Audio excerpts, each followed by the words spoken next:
Hello students, it's our maths worksheet number 5 for class 7th, scheduled to be done on 6th October 2020.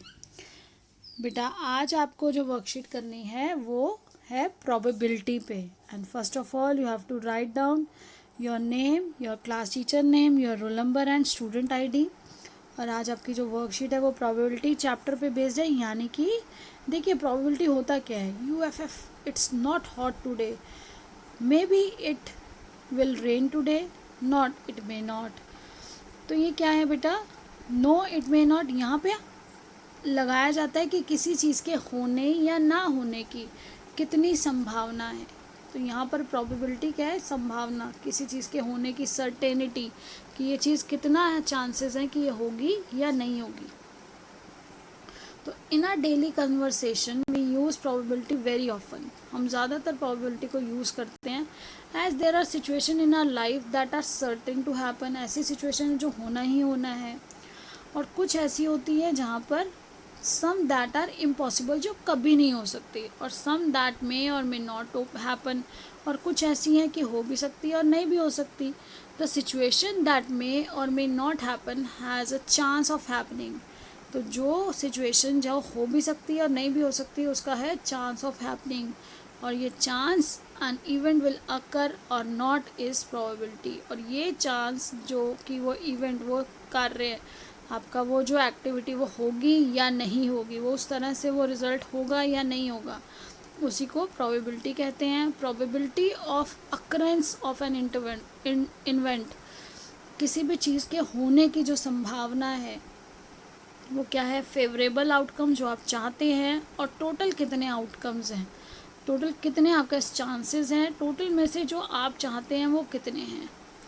तो आप देखिए example, when a coin is thrown it has two possible outcomes, head और tail. बेटा जब एक coin को फेंका जाएगा तो कॉइन के कितने साइड्स हैं, दो साइड्स हैं. तो या तो हेड आएगा या टेल आएगा. And it is equally likely to be obtain. तो ये इक्वली चांसेस हैं 50-50% की, या तो हेड आएगा या टेल आएगा हमारे पास. तो देखिए प्रोबेबिलिटी ऑफ गेटिंग हेड और टेल. तो प्रोबेबिलिटी गेटिंग हेड या टेल क्या हो जाएगी, अगर मुझे हेड चाहिए तो वो भी एक है और टेल चाहिए तो भी एक है. ऊपर आ गया एक, और कितनी साइड्स हैं हमारे पास, टोटल साइड्स हैं 2. तो प्रोबेबिलिटी श्योर इवेंट, जो एक श्योर इवेंट है कि वो होगा ही होगा, उसकी प्रोबेबिलिटी होती है 1. और जो प्रोबेबिलिटी जो इम्पॉसिबल इवेंट है, जो कभी हो ही नहीं सकता, उसकी होती है 0. तो अब देखिए, if today is Tuesday then tomorrow will be Wednesday. अगर आज मंगलवार है, आप ये वर्कशीट कर रहे हैं आज मंगलवार है, तो कल क्या होगा, कल 100% है कि वेडनेसडे ही होगा. इज़ इट सर्टेन और लाइकली, येस 100%. तो since it is certain and there is no chance of tomorrow being not being Wednesday, the probability is 100%. तो बेटा क्या है कि अगर आज ट्यूसडे है तो कल का वेडनेसडे होने का 100% चांसेस है, कोई उसमें आपको संदेह नहीं है, होना ही वेडनेसडे है. तो उसकी प्रोबेबिलिटी कितनी हो गई, 100%. यानी कि पक्का ऐसा है कि वो होगा ही होगा कि कल वेडनेसडे होगा. I will fly in the recess in is uncertain और अनलाइकली. अब मैं रिसेस में उड़ूंगी तो क्या मैं उड़ सकती हूँ, बिल्कुल भी नहीं, ये कभी हो ही नहीं सकता. तो जो इम्पॉसिबल इवेंट्स होते हैं उनकी प्रोबेबिलिटी होती है 0. Probability can not be negative, it can not be greater than 1. ना तो प्रोबेबिलिटी नेगेटिव हो सकती है, माइनस हो सकती है, ना ही 1 से ज़्यादा हो सकती है. इसलिए वो कहाँ से कहाँ तक रहती है, 0 से 1 तक, इसके बीच में रहती है. अब देखिए, tell whether the following is certain to happen, impossible और can happen but not certain. तो यहाँ हमें बताना है कि जो एक्टिविटी, जो इवेंट्स दिए गए हैं, ये हो सकते हैं या नहीं हो सकते, या बिल्कुल कभी नहीं हो सकते, या कुछ चांसेस हैं होने या ना होने के. तो देखिए, you are older today than yesterday. तो आप एक दिन ज़्यादा हो गए, ओल्डर टुडे देन यस्टरडे. तो ये सर्टेन टू हैपन, हम हर दिन एक दिन बड़े हो जाते हैं. तो पहले का आंसर आ जाएगा सर्टेन टू हैपन. ऐसा होता ही होता है, एक दिन आगे बढ़ा तो हमारी एज का एक दिन बढ़ जाता है. अ coin tossed, a tossed coin will land heads up बिल्कुल ऐसा ही होगा कि जो अगर हम कॉइन को टॉस करेंगे, उसे उछालेंगे, तो उसका हेड ऊपर आ सकता है। सर्टेन टू हैपन, ऐसा हो सकता है और नहीं भी हो सकता है। क्यों नहीं हो सकता है? कि हो सकता है टेल आ जाए। तो यहाँ पर क्या हो जाएगा, certain to happen but not certain. ऐसा नहीं है कि वही आएगा, हो सकता है कि हेड आ जाए लेकिन टेल भी आ सकता है। अब ये dice one toss shall land up with 8 on top. तो डाइस में जब कभी होता ही नहीं है 8, तो बेटा ये कैसे होगा, इम्पॉसिबल है ये कि डाइस जब आपने फेंका तो डाइस में जब डिजिट्स ही हमारी 6 तक होती हैं, तो कैसे हो सकता है कि उसमें 8 आ जाए। तो ये क्या हो गया, impossible. The next traffic light seen will be green. जब आपने देखा है, आपको आइडिया हो गया कि आपने अभी ये वाली लाइट देखी है, तो उसके बाद कौन सी लाइट आएगी, आपने उसका देख लिया मोशन कौन सा है, तो ये सर्टेनिटी है। मैंने अगर अभी से देखा है तो हो सकता है ग्रीन हो सकता है ना हो। और सर्टेन टू हैपन, अब सर्टेन है ऐसा हो सकता है, but not, it can happen but, यहाँ पे देखिए इसका क्या आ जाएगा कि हाँ अगली ग्रीन लाइट हो सकती है। तो उसके लिए आपका आंसर इसका क्या आ जाएगा, इसका आ जाएगा कैन हैपन। हाँ ग्रीन लाइट हो सकती है, 3 में से कोई एक, अभी जो एक लाइट जल रही है उसके अलावा 2 ही बचती है हमारे पास। तो यहाँ क्या आ जाएगा, can happen but not certain. हो सकता है लेकिन ज़रूरी नहीं है कि वही होगी light. Tomorrow will be a cloudy day. तो ऐसा हो सकता है कि हाँ टुमारो क्लाउडी डे हो, आपको फोरकास्ट दिया गया हो वेदर डिपार्टमेंट ने, लेकिन ज़रूरी नहीं है। हो भी सकता है कल क्लाउडी हो, कल बादल हो, और नहीं भी हो सकते। उसके बाद देखिए आपका क्वेश्चन नंबर 2। तो क्वेश्चन नंबर 2 में देखिए, डाइस थ्रोन वंस। एक डाइस को आपने एक बार फेंका, जब एक बार उछाला उस डाइस को, तो find the probability of following. तो getting a number greater than 2। अब बेटा डाइस को जब आपने फेंका, तो डाइस का जो प्रोबेबिलिटी है वो क्या होगी, आप देखिए हमें फेवरेबल 2 से ऊपर कौन सी डिजिट्स हैं, 1 और 2 चला गया 6 डिजिट्स में, तो हमारी कितनी डिजिट्स हैं ऊपर, 4, क्योंकि 3 हमारे जो फेवरेबल कौन से हो जाएंगे, 3, 4, 5, 6, ये हमारे 4 डिजिट है जो डाइस में बचेंगे।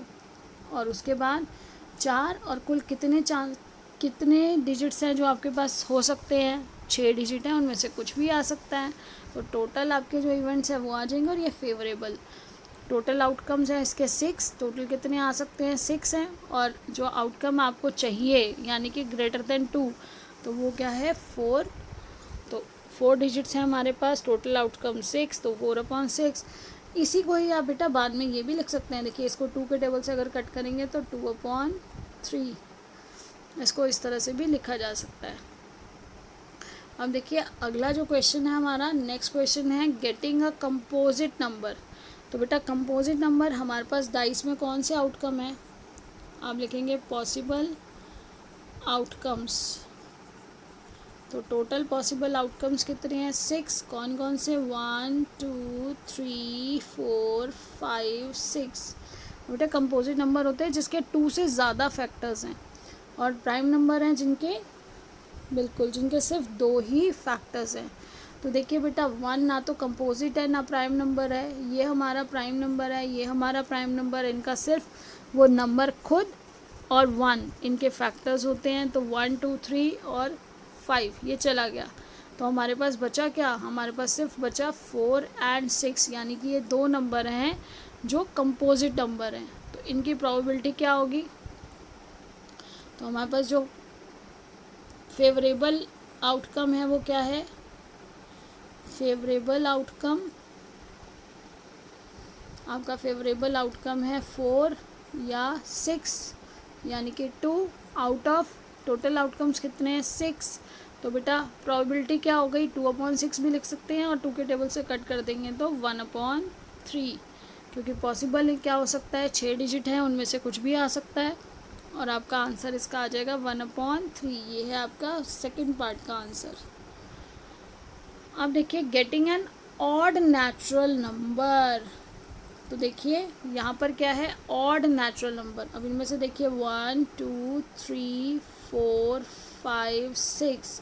तो यहाँ ऑड नंबर कौन से, 1, 3, 5, ये ऑड नंबर्स हैं। तो फेवरेबल आपके कितने हो गए आउटकम्स, 3 आउटकम्स हो गए, 1, 3 या 5 आ सकता है। और आपके पास तो पॉसिबल कितने हैं, 6 आउटकम्स पॉसिबल है, 6 डिजिट्स हैं। तो इसको अगर आप कट करेंगे तो आंसर क्या आ सकता है, 1/2। आप अगर 3 के टेबल से इसको करते हैं तो 3 1 ज़ा 3, 3 2 ज़ा 6। अब देखिए यहाँ आपका आंसर आ जाएगा 1/2। इसके बाद देखिए getting an even prime number. तो बेटा इवन प्राइम नंबर निकालने के लिए क्या होगा, 1 2 3 4 5 6। अब बेटा इवन प्राइम नंबर में आपके पास क्या है, 2, जो प्राइम नंबर भी है इवन भी है, क्योंकि 3 क्या है, वो प्राइम नंबर है लेकिन वो ऑड है। 5 वो प्राइम नंबर है लेकिन वो ऑड है। और 4 और 6 तो हमारे कंपोजिट नंबर्स हैं। तो हमारा जो एक ही फेवरेबल है वो क्या है, 2, जो हमें चाहिए कि वो इवन प्राइम नंबर हो। तो यहाँ पर प्रोबेबिलिटी ए के डिजिट हमें चाहिए वो है 2, और टोटल आउटकम्स कितने पॉसिबल हैं, 6। तो यहाँ आंसर आपका क्या आ जाएगा, आपका आंसर आ जाएगा 1/6। इसका आंसर है बेटा लास्ट पार्ट का 1/6। ऊपर ऑड नंबर आपने देखे तो ऑड नंबर कितने होते हैं, हमारा 1/2, आधे इवन होते हैं आधे ऑड होते हैं। ऐसे ही कंपोजिट नंबर्स का मैंने आपको बताया कि कंपोजिट नंबर कौन कौन से हैं, 2 3 5। तो आप 3/6 करेंगे। 2 कंपोजिट नंबर 2 3 5 नहीं, सॉरी, कंपोजिट नंबर है हमारे 4 और 6। ये देखिए 1 2 3 4 5 6। मैं वो आपको सॉरी ऑड नंबर का बता रही थी। तो यहाँ देखिए कंपोजिट नंबर कौन कौन से हैं, यहाँ पर हमें कंपोजिट नंबर प्राइम नंबर्स को छोड़ के, तो यहाँ देखिए कंपोजिट नंबर सिर्फ 2 बचते हैं। तो जिसमें 2/6 करेंगे तो वो हो जाएगा 1/3। ऐसे ही ऊपर आपका है probability of getting more than 2। तो probability of getting more than 2 में अभी आपने देखा कि आप 2 से ऊपर आपके कितने डिजिट्स हैं, 4। और टोटल कितने फेवरेबल हैं इवेंट्स, वो फेवरेबल जो आउटकम्स हैं वो 6। आप इसको कट कर देते हैं तो आपके पास आ जाता है 2/3। I hope you understood. Please go through your chapter from your NCERT book and do your related questions as well, practice them. बेटा आप लोग प्लीज़ अपना ये जो चैनल है इसको सब्सक्राइब कर दीजिए, क्योंकि क्या हो रहा है कि मैं जो वीडियो है वो लेट डाल पाती हूँ, कई बार लेट नाइट भी डालना पड़ता है, अभी स्कूल भी जाना पड़ रहा है आजकल। तो आप सभी बच्चे जब इसको सब्सक्राइब कर देंगे, बेल आइकन को प्रेस कर देंगे, नोटिफिकेशन आपका अपने आप आएगा, और आप मॉर्निंग में या जब भी वीडियो अपलोड होगी आप सेम टाइम पे अपना काम टाइमली कर पाएंगे। So I hope you will keep in touch with us. Keep learning, enjoy your learning, stay blessed and healthy. Thank you.